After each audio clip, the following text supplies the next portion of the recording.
But now we have our two winners. We have Charlotte, we have Jey. Both came out on Monday night during Raw to cut promos as they both have yet to make an official decision, even though it kind of seemed like Jey made an official decision during the press conference after the Royal Rumble. But we digress. I guess he's not made an official decision. Although I think we kind of have an idea of where both of these are going to eventually end up. And we've got a little bit of extra time before WrestleMania this year, as it's going to be in the middle of April instead of more the beginning. So we've still got right around 2 months, 2.5 months before WrestleMania. So the question to start today, Brian, is who is going to have the more interesting run to WrestleMania? Is it going to be Jey or is it going to be Charlotte? So we talked a lot on Saturday and our reaction to Jey winning, and I have been very outspoken about, well, I don't really believe in Jey Uso. And it was a big moment on Monday, and he was emotional and this and that. But that reaction to Charlotte makes me think that this is going to be a rough go of things for Charlotte. She is pouring her heart out. She feels, and she's trying to be that baby face, and Cleveland wanted nothing of it. So based on that, the lesser of two evils, I think Jey Uso will be more entertaining over the next couple months. Really? Because I lean towards Charlotte. Because I think Jey is pretty cookie cutter at this point, right? Like he's going to eventually choose, Gunther. It's going to be kind of similar to the story that was told last year with Gunther and the international champion in the IC title with Sami, with Sami Zayn. Oh, can't win the big one. Then he finally goes over at WrestleMania, which again, that is a pretty basic story to tell in professional wrestling. It's the reason why it gets told over and over again because it still does end up being entertaining. But I think I'm going to be more entertained by Charlotte because very clearly Hunter wanted to bring her back as a babyface. They thought that she was going to get the cheers. And now they're going to have to pivot.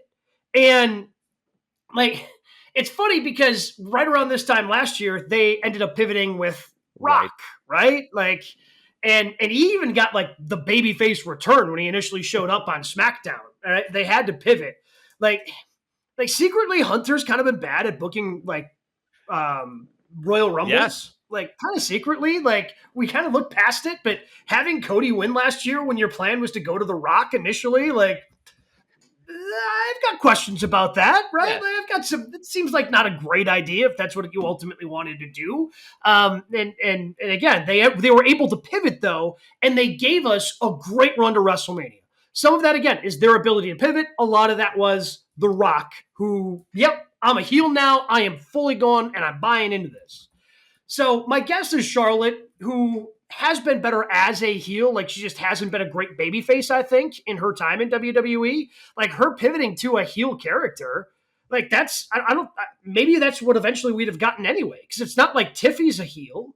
It's not Rhea's super over. So whoever she ends up choosing, it kind of seems like she would have to be, the heel versus the babyface anyway. Well, Tiffy's clearly they're going to have to pivot now. Isn't Tiffy supposed to be a heel? No, why is Tiffy supposed to be? Because the arrogance and the way she backstabbed Nia, who I guess is a heel also. I don't know. I was about to say Nia's a heel. She backstabbed the heel, therefore making her a babyface. Okay. Come on, this is wrestling 101, Brian.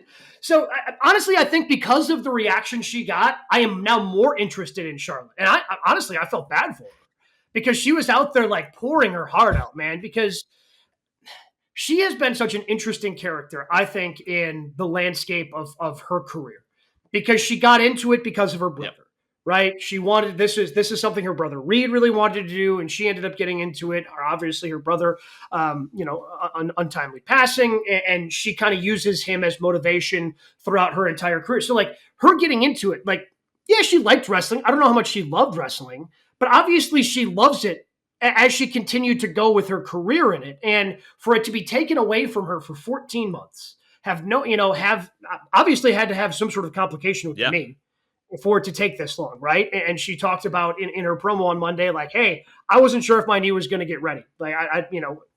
So for that to almost get taken away, and, she tries to win the crowd over, man. Go ahead, boo me. I love all of you.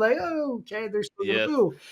I think I'm more interested in Charlotte because of the reaction that I was not anticipating. So I'm really curious to see where they go with this. And for the first time in a long time, I'm buying into, all right, this could get really interesting. So a couple parts of that. So with the Charlotte side of things, This just feels like a path we've been down. Like, she's going to lean into it. I think she's a professional in that manner. She's going to realize, oh, they're not going to cheer me. So she's going to lean in. She's going to be the cocky heel. She's going to be the arrogant heel. And the up-and-comer Tiffy isn't on her level. And the way that Charlotte is booked, Charlotte probably goes over at Mania. And all of a sudden, Tiffy title run is over. Like, we've seen that. If it ends with Tiffy winning, I'm into it. But everything up to that just feels like, all right, been there, done that already when it comes to the women's division.